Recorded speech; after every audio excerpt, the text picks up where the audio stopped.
तो जैसे कि आप जानते हैं, मैं आप लोगों के साथ शरारतें करती आई हूँ हमेशा से।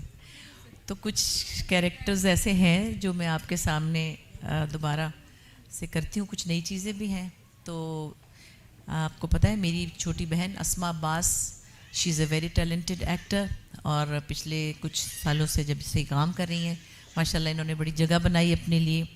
और हम सब सिमिलर ही हैं, हम सब कुछ एक जैसा ही करते हैं, सिर्फ ये कि मेरा ज़रा सफ़र बहुत तवील है, इनका थोड़ा सा बाद में शुरू हुआ, क्योंकि ये एक फ़ौजी की बीवी हैं, मतलब रिटायर्ड की।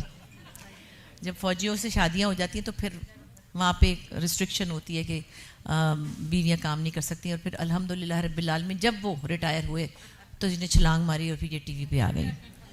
बल्कि इनके माशाल्लाह 3-4 बच्चे हैं, तो ये जब उनको बच्चे बड़े हुए थोड़े से तो बेचारी चुप बैठी होती थी। तो कर्नल साहब ने कहा कि क्या मसला है तुम्हें, क्या प्रॉब्लम है तुम।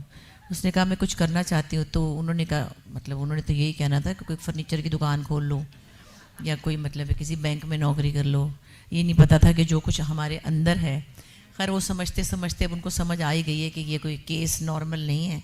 तो अब वो आराम से काम करने देते। बल्कि कभी कभी शुरू में वो कहते थे सुबह दी तुसी गए सी तो तुसी कैसे मैं 6 बजे आ जाऊँगी तो तन रात 10 बज गए ने, क्योंकि शूटिंग में ऐसा ही होता है। मैंने इसको कहा उनको 2-4 दफ़ा अपने साथ शूटिंग पे ले जाओ तो उनको लग पता जाए। 1-2 दफ़ा गए, जाके देखा एक एक सीन 9-9 दफ़ा हो रहा है।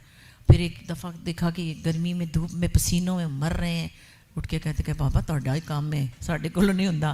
तो अब समझ आई कि ये काम कुछ अलग है। खैर, तो इस वक्त मैं एक किरदार अदा कर रही हूँ जो अस्मा मेरे साथ हेल्प कर रही हैं और मुझे आपसे मुतारिफ़ करवा रही हैं। और जिसका काका अभी अभी हुआ है ना, उसको अजान दें और बाहर ले जाएं प्लीज़।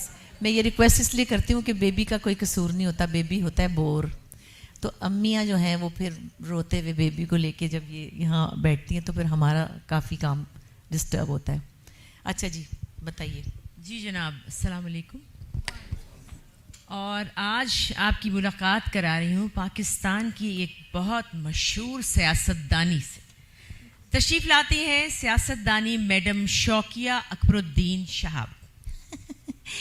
आपने मुझे मैडम कहा तो ये तो तय हो गया कि मैं खूबसूरत भी हूँ और सुरीली भी। लेकिन ये जो आपने मुझे सियासतदानी कहा, ये तो कुछ कुछ नमकदानी से मिलता है। क्या मतलब है, इसकी वजह जान सकती हूँ? ओह आई एम सॉरी, वो मेरी ज़बान फिसल गई थी। लेकिन मैडम हाय अल्लाह, मैडम मैडम को गुजरे तो कई साल हो गए, लेकिन मैं भी गुजरना नहीं चाहती। कहिए अल्लाह ना करे। अच्छा, अल्लाह ना करे। मुझे ये बताइए, वैसे ये आपका जो नाम है कुछ बहुत ज़्यादा टॉल है ना। वो मेरी मम्मी ने समझाया था कि शौहर जितने भी हो गुजरे उन्हें ज़िंदगी से निकालना, मगर नाम लगाए रखना, दिया जलाए रखना। ये तो बड़ी अनोखी बात की उन्होंने, मतलब सारे शौहर? नहीं नहीं नहीं नहीं, सारे शौहर के सिर्फ नाम। शौहर तो वन एट अ टाइम ना। अभी इसमें करंट शौहर का नाम नहीं है, क्योंकि वो बहुत ज़िद तो कर रहे हैं कि मैं लिस्ट में उनका नाम शामिल कर दूं, मगर मेरी अभी उनसे कुछ डील चल रही है। डील चल रही है? डील कैसी? अरे सियासतदान अगर डील ना करे तो वो सियासतदान नहीं होता, पानदान होता है, जिसे सब चूना लगाते हैं। अच्छा, तो क्या डील चल रही है आपकी? मेरा एक काम कर दो ना, वो घर मेरे नाम कर दो ना। मतलब क्या मतलब इस बात का? इस्लामाबाद का एक आलीशान घर और एक प्लाजा, बस जब वो मेरे नाम हो जाएगा ना, तब तेरा नाम भी आएगा मेरे नाम के साथ।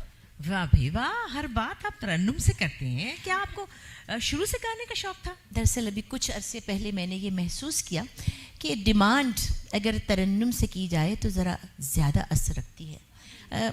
जैसे मैं अगर कहूँ कि मुझे घबराहट हो रही है, मेरा दिल घबरा रहा है, परेशान है, तो इसमें कौन सी नई बात है। लेकिन यही बात अगर मैं यूँ कहूँ, दिल धड़के मैं तुमसे ये कैसे कहूँ, कहती है मेरी नज़रें। एक्सक्यूज़ मी शौकिया जी, थोड़ी ग्रेस दिखाइए। आप सियासतदान हैं और मुल्क कौम आपको देख रही है। हमारी कौम ही तो देखती है हमारी तरफ, तभी तो ये हाल है उनका। अल्लाह चला रहे हैं ये मुल्क। अच्छा ये बताएं कि आपके जो अभी शौकर हैं उनको आपके साथ अपना नाम लगाने का क्या फ़ायदा? अरे भाई, सियासतदानों के स्पाउस को सियासतदानों से कहीं ज़्यादा फ़ायदा होता है उनका नाम अपने साथ लगाने में।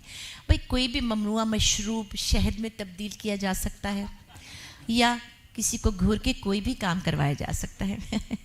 अच्छा वैसे मैं ये देख रही हूँ कि आपके साथ हर वक्त एक पर्स होता है, ये इतना बड़ा सा, इसमें क्या रखती हैं आप हर वक्त? दरअसल इसमें मेरे रनिंग शूज़ हैं, गुची का चश्मा है, एक ब्रांडेड मास्क है, कुछ मेकअप और थोड़ी फॉरेन करेंसी वगैरह वगैरह वगैरह वगैरह वगैरह वगैरह वगैरह क्या होता है? कभी अयान अली से पूछा था वगैरह वगैरह का मतलब?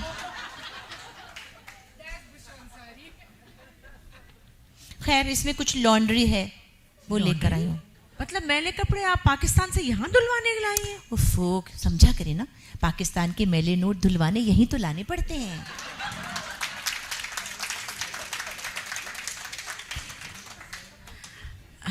अच्छा और ये रनिंग शूज़? भाई रनिंग शूज़ का तो ये है कि कभी भी आधी रात को जब फ्लाई इदारे अटैक करते हैं तब भी जॉगर्स ही काम आते हैं। अब मुझसे हील्स पहनकर तो मुल्क छोड़ के भागा नहीं जाता। अच्छा मैं देख रही हूँ आपके हाथ में बड़ी महंगी महंगी अंगूठियाँ हैं, ये वाली अंगूठी के बारे में? ये वाली ना ये मियाँ साहब ने बाहर जाते हुए दी थी मुझे। देखिए शौकिया जी, बुरी बात है, यहाँ पर हम गीबत की इजाज़त नहीं है। अरे गीबत और हकीकत में कुछ नुक्तों का ही तो फ़र्क है। मगर पता नहीं आपके दिमाग में फजूल बात आई, मैंने तो किसी का नाम नहीं लिया। ये तो मेरे पहले वाले मियाँ ने घर से बाहर जाते हुए दी थी। उसके बाद मुझसे काफ़ी बड़े थे, फिर मैंने उनको घर में घुसने ही नहीं दिया और वो रिश्ता ख़त्म हो गया। आजकल वो यूके में होते हैं।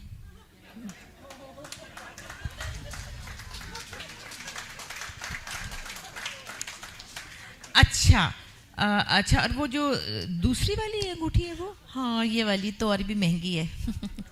ये छोटे मियाँ साहब ने दी थी और कहा था पाजी नो ना दस्सी। फिर वही बात कर रही हैं आप, किसी की शोहरत को नुकसान पहुंचाना बुरी बात है। शर्त यह है कि शोहरत अच्छी हो। मुझे हैरानगी ये है कि आपका बार बार दिमाग उधर क्यों जा रहा है? भाई मेरे छोटे वाले मियाँ साहब जब घर में दाखिल हुए तो अंगूठी लेकर आए थे और वो मेरे बड़े वाले मियाँ साहब के फर्स्ट कज़न हैं। याद रखें, दोनों भाइयों के बाल घने और घुंघरियाले हैं। बात को घुमाना हम सियासतदानों पर ही छोड़ दें आप। अच्छा ये बताएं कि आप सियासत में कैसे आई? अपनी बड़ी वाली काली पराडो में बैठकर, रेबैन का चश्मा पहना, हाथ में लुई वुइटन का बैग, अपने हल्के में गई थी मैं। मुझ जैसी हसीन औरत जब इन तमाम शशकों के बाद वोट का तकाजा करे तो किसी की जुर्रत है जो उसे वोट ना दे। अच्छा सियासत में आने का ख्याल क्यों और कैसे आया? ख्याल नहीं, मौका आ गया तो मैं घुस गई। मेरे चचा अपने हल्के से इलेक्शन लड़ रहे थे, मुंह उठाकर चलते हुए ठोकर खाई और बस इंतकाल कर गए। तो जब वो लेट गए तो मैं खड़ी हो गई।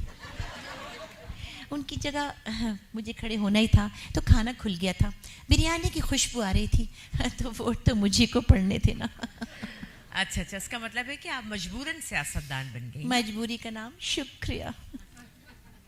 लेकिन फिर वो एक यू टर्न आया मेरी ज़िंदगी में। एक्सक्यूज मी, ये क्या कर रही हैं आप? प्लीज़ लोग बैठे हैं, कुछ ख्याल करें। क्या हुआ? इतने बड़े बड़े जुर्म करते हुए लोग आंखें बंद कर लेते हैं, मैंने तो छोटी सी शरारत ही की है। अच्छा चले ये बताएं कि वो यू टर्न क्या था? लो भाई, चचा जान तो उठकर बैठ गए। अब तो जानती ही है ना, सियासतदान कभी मरते नहीं हैं। सियासत का चस्का उन्हें मरने ही नहीं देता, और अगर कभी कोई मर भी जाए तो पार्टी वाले उनको जिंदा रखते हैं। देखा नहीं, भुट्टो अब तक जिंदा है। अच्छा आगे बताएं क्या हुआ? भाई हुआ ये कि जब चचा जान को पता चला कि मैंने उनकी सीट जीत ली है तो बस उसी वक्त उनकी रूह कसरे नफ्सी से परवास कर गई। ओहो, अच्छा अगर आप बुरा ना मनाएं तो एक बात पूछ सकती हूँ आपसे? मैं, आपने पढ़ा कहाँ तक? अल्लाह, मुझे इतना बुरा लगता है ये सवाल, पता नहीं क्यों पूछते हैं, चिढ़ है मुझे इससे। प्लीज़ बताएं ना, कहाँ तक पढ़ा है आपने? बस समझ ले वहाँ तक पढ़ा जहाँ तक लिखा Indus hospital and health network.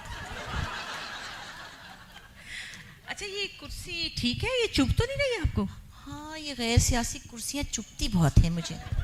तमीज़ से बैठना पड़ता है। होती ना मेरी सियासी कुर्सी तो चौकड़ी मार के बैठती मैं अच्छी तरह। खैर मेरी फ़िक्र करने की इतनी ज़रूरत नहीं है। कहीं मुझे बुज़ुर्ग तो नहीं समझ रही हैं आप? सुल्तान गोल्डन की छोटी बहन हूँ, अभी तक दांतों से बाल्टी और बालों से गाड़ी खींच लेती हूँ। अच्छा, एक सवाल और, अगर आप माइंड ना करें तो। माइंड वो क्या होता है?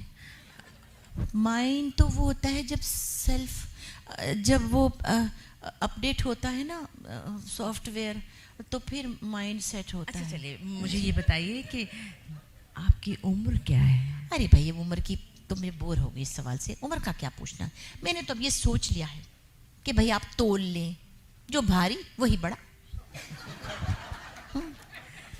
अच्छा ये बताएं, ये औरतों के हकूक का जो बिल पास हुआ है असेंबली में, इसके बारे में आप क्या कहना चाहती हैं? कहना क्या है भाई, मेरा तो ये ईमान है कि अल्लाह ताला ने मर्दों को अफजल बनाया है, नदीम बनाया है, जावेद बनाया है और सफदर बनाया है मेरे मियाँ। इसीलिए ना, ताकि वो लोग औरतों पर खर्च करें और उनके बिल अदा करें। कसम ले लो, मैंने आज तक अपना कोई बिल कभी अदा नहीं किया। हर मुसलमान औरत पे वाजिब है कि वो अल्लाह के अहकाम की नफी न करे। और ये जो बिजली और पेट्रोल की कीमतें आसमान से बातें कर रही हैं, इस पर आपने कोई आवाज़ नहीं उठाई असेंबली में? जी बिल्कुल उठाई है। मैंने ऐसी आवाज़ उठाई जो आज तक किसी सियासतदानी ने नहीं उठाई होगी। अच्छा, वो कैसे? अच्छा ये बताएं, इलेक्शन की तैयारी तो है ना, कब तक होंगे? कुछ तो बताएं, किसकी बारी है, क्या प्लान है? पता तो है तुम्हें, सब पूछ रही हो फिर भी।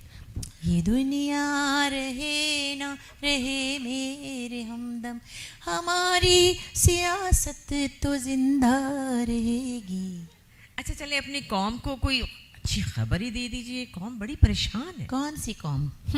ये जो दूध में पानी की जगह शैम्पू मिला रही है, जो गधे के गोश्त के कबाब खिला रही है, दवाओं में रेत मिला रही है, यही तो वो कौम है जिसे हम जैसे सियासतदानों की ज़रूरत है।